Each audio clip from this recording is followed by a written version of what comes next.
32 in the afternoon of November 10. So, dito tayo ngayon sa Barangay Kumagaykay. Lilibutin natin Barangay Kumagaykay. Okay, ikot-ikot tayo dito. Video na muna tayo ha. Video. Barangay Kumagaykay. Paano balibutin ito? Dito muna tayo. Right side muna tayo.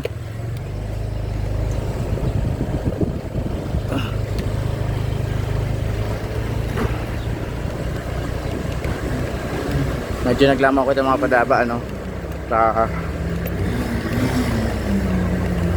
hindi kita masyadong katulog kung mga nakaaging ay daw dahil sa bagyo, ga-monitor sabi banggi maagi tapos aga pa yan.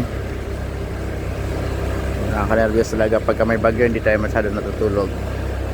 So again, it's Kumagaykay. Shout out Kagawad. Shout out. Di ba nga niya ko na ngayon daw. Oh, ayan. Ayan ang mga ano natin dito sa Kumagaykay. Dahan-dahan lang tayo, baka malobat na kasi. Ano man ang abutin nitong video na to baka malobat ako. So again, yung mga hindi pa po nakakapag-follow sa akin, mag-follow na. Ang dami nagko-comment, ang dami nagre-request, ang dami nagbe-message. Tapos, hindi naman nakapollow. Siyempre, inuuna din natin yung mga followers natin. Oo, di ba?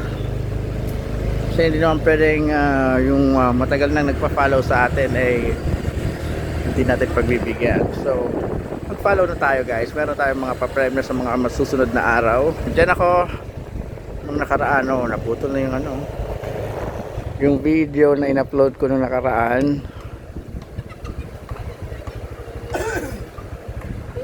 Diyan ako doon. Diyan ako naligo.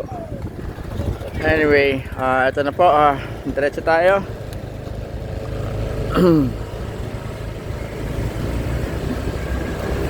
Hindi tayo nagdala ng mic. So sana naririnig nyo ako.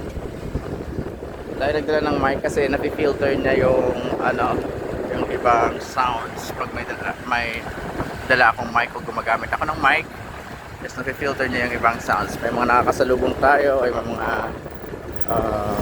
importanteng sounds din na dapat marinig. Ano tayo saan pa ba tayo pasensya na kung mga hindi nahagip yung iba ano na rin yung malobat na rin ako. Kap! Ano kamusta? Ayun yung 7-Eleven. May 7-Eleven talaga dito sa Kumagaykay. Subdivision na to, may 7-Eleven. Shout out! Wow! Gusto ka ba dyan? So yung mga followers dito sa Kumagaykay.